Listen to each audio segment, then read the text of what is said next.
श्री रामकृष्ण उसी पूर्व परिचित कमरे में बैठे हैं। दिन के 11 बजे का समय है। राखाल, मास्टर आदि भक्तगण उसी कमरे में उपस्थित हैं। गत रात्रि में फलहारिणी काली की पूजा हो गई। उस उत्सव के उपलक्ष्य में सभा मंडप में रात्रि के 3 पहर से नाटक का अभिनय शुरू हुआ है। विद्या सुंदर कृत नाटक। श्री रामकृष्ण ने प्रातःकाल काली माता के दर्शन को जाते समय थोड़ा अभिनय भी देखा है। नाटक वाले लोग स्नान आदि कर चुकने के बाद श्री रामकृष्ण का दर्शन करने आए हैं। शनिवार 24 मई 1884 ईस्वी, अमावस्या। गोरे रंग का जो लड़का विद्या बना था उसने अच्छा अभिनय किया था। श्री रामकृष्ण आनंद से उसके साथ ईश्वर संबंधी अनेक बातें कर रहे हैं। भक्तगण उत्सुक होकर सब सुन रहे हैं। श्री रामकृष्ण विद्या के अभिनेता के प्रति कहते हैं, तुम्हारा अभिनय बहुत अच्छा हुआ। यदि कोई गाने में, बजाने में, नाचने में या किसी भी एक विद्या में प्रवीण हो तो वह चेष्टा करने पर शीघ्र ही ईश्वर को प्राप्त कर सकता है। और तुम लोग जिस प्रकार देर तक अभ्यास करके गाना बजाना या नाचना सीखते हो, उसी प्रकार ईश्वर में मन लगाने पर अभ्यास करना होता है। पूजा, जप, ध्यान, इन सब का नियमित रूप से अभ्यास करना पड़ता है। क्या तुम्हारा विवाह हो गया है? कोई बाल बच्चे हैं? अभिनय करने वाले विद्या ने कहा, जी, एक लड़की का देहांत हो गया है, फिर एक संतान हुई है। इसी बीच में हुआ और मर भी गया। तुम्हारी यह कम उम्र। कहते हैं संध्या के समय पति मरा, कितनी रात तक रोऊंगी। सभी हंस पड़े। संसार में सुख तो देख रहे हो, मानो आमड़ा फल, केवल गुठली और छिलका है और फिर खाने से अम्लशूल हो जाता है। नाटक कंपनी में नट का काम कर रहे हो, ठीक है, परंतु बड़ा कष्ट होता है। अभी कम उम्र है, इसलिए गोलगाल चेहरा है। इसके बाद सब बिगड़ जाएगा। नट प्रायः उसी प्रकार के होते हैं। मुंह सूखा, पेट मोटा, बांह पर ताबीज। सभी हंसे। मैंने क्यों विद्या सुंदर का गाना सुना, देखा, ताल, मान, गाना सब अच्छे हैं। बाद में माँ ने दिखा दिया कि नारायण ही इन नटों का रूप धारण कर नाटक कर रहे हैं। विद्या पूछता है, जी, काम और कामना में क्या भेद है? काम मानो वृक्ष का मूल है और कामना मानो शाखा प्रशाखाएं। यह काम, क्रोध, लोभ आदि 6 रिपु एकदम तो जाएंगे नहीं। इसीलिए ईश्वर की ओर उनका मुंह फेर देना होगा। यदि कामना करनी हो, लोभ करना हो तो ईश्वर की भक्ति की कामना करनी चाहिए और उन्हें पाने के लिए लोभ करना चाहिए। यदि मद अर्थात मत्तता करनी है, अहंकार करना है, तो मैं ईश्वर का दास हूँ, ईश्वर की संतान हूँ, यह कहकर अहंकार करना चाहिए। संपूर्ण मन उन्हें दिए बिना उनका दर्शन नहीं होता। कामनी और कांचन में मन का व्यर्थ में व्यय होता है। ये देखो ना, बाल बच्चे हुए हैं, नाटक में काम करना पड़ रहा है। इन सब अनेक कर्मों के कारण ईश्वर में मन का योग नहीं हो पाता। भोग रहने से ही योग घट जाता है, भोग रहने से ही कष्ट होता है। श्रीमद् भागवत में कहा है, अवधूत ने अपने 24 गुरुओं में चील को भी एक गुरु बनाया था। चील के मुंह में मछली थी, इसीलिए 1000 कौओं ने उसे घेर लिया। मछली को मुंह में लेकर वह जिधर जाती थी उधर ही सब कौवे कांव कांव करके उसके पीछे भागते थे। पर जब चील के मुंह से अपने आप मछली गिर गई तो सब कौवे मछली की ओर दौड़े, चील की ओर फिर ना गए। मछली अर्थात भोग की चीज, कौवे हैं चिंताएं। जहां भोग है वहीं चिंता है। भोगों का त्याग होने से ही शांति होती है। फिर देखो अर्थ ही अनर्थ हो जाता है। तुम भाई भाई अच्छे हो, परंतु भाई भाई में बंटवारे के प्रश्न पर झगड़ा होता है। कुत्ते आपस में एक दूसरे को चाटते हैं, खूब प्रेम भाव रहता है, परंतु उन्हें यदि कोई भात रोटी आदि कुछ फेंक दे तो आपस में वो एक दूसरे को काटने लगेंगे। बीच बीच में यहां पर आते जाना। अब मास्टर आदि को दिखाकर कहते हैं, ये लोग आते हैं रविवार या किसी दूसरे अवकाश के दिन आते हैं।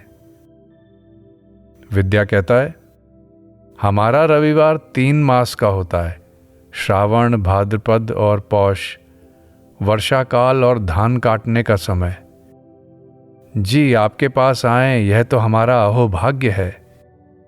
दक्षिणेश्वर में आते समय 2 व्यक्तियों का नाम सुना था, आपका और ज्ञान अर्णव का। भाइयों के साथ मेल रख कर रहना।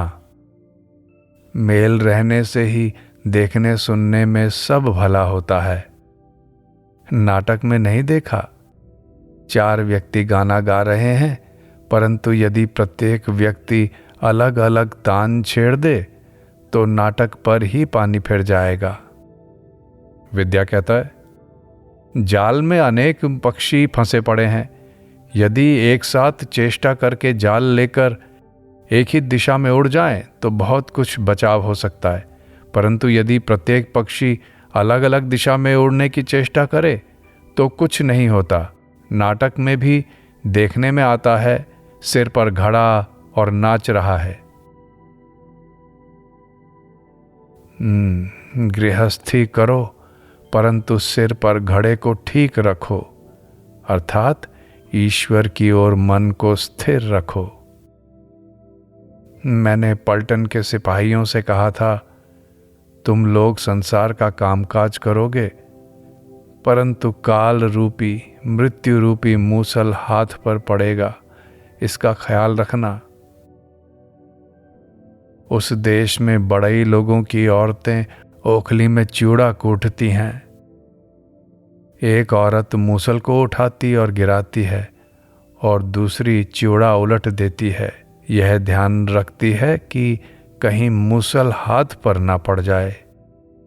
इधर बच्चे को स्तनपान भी कराती है और एक हाथ से भीगे धान को चूल्हे पर रखकर पतीले में भून लेती है। फिर ग्राहक के साथ बातचीत भी करती है। कहती है, तुम्हारे ऊपर इतने पैसे पहले के उधार हैं, दे जाना। ईश्वर में मन रखकर इसी प्रकार संसार में अनेक कामकाज कर सकते हो, परंतु अभ्यास चाहिए और होशियार रहना चाहिए, तब दोनों ओर की रक्षा होती है। आत्मदर्शन या ईश्वर दर्शन का उपाय साधु संग या विज्ञान, साइंस। विद्या पूछता है, जी इसका क्या प्रमाण है कि आत्मा शरीर से पृथक है?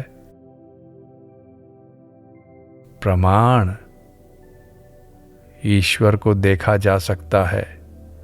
तपस्या करने पर उनकी कृपा से ईश्वर का दर्शन होता है। ऋषियों ने आत्मा का साक्षात्कार किया था। साइंस से ईश्वर तत्व जाना नहीं जाता। उसके द्वारा केवल इन इंद्रिय ग्राह्य बातों का पता लगता है कि इसके साथ उसे मिलाने पर यह होता है और इसके साथ इसे मिलाने पर यह होता है। इसीलिए इस बुद्धि के द्वारा ये सब समझा नहीं जाता।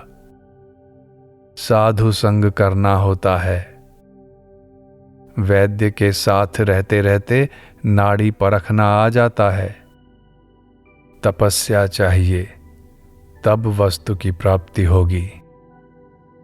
शास्त्र के श्लोकों को रट लेने से भी कुछ ना होगा। गांजा गांजा मुंह से कहने से नशा नहीं होता, गांजा पीना पड़ता है। ईश्वर दर्शन की बात लोगों को समझाई नहीं जा सकती।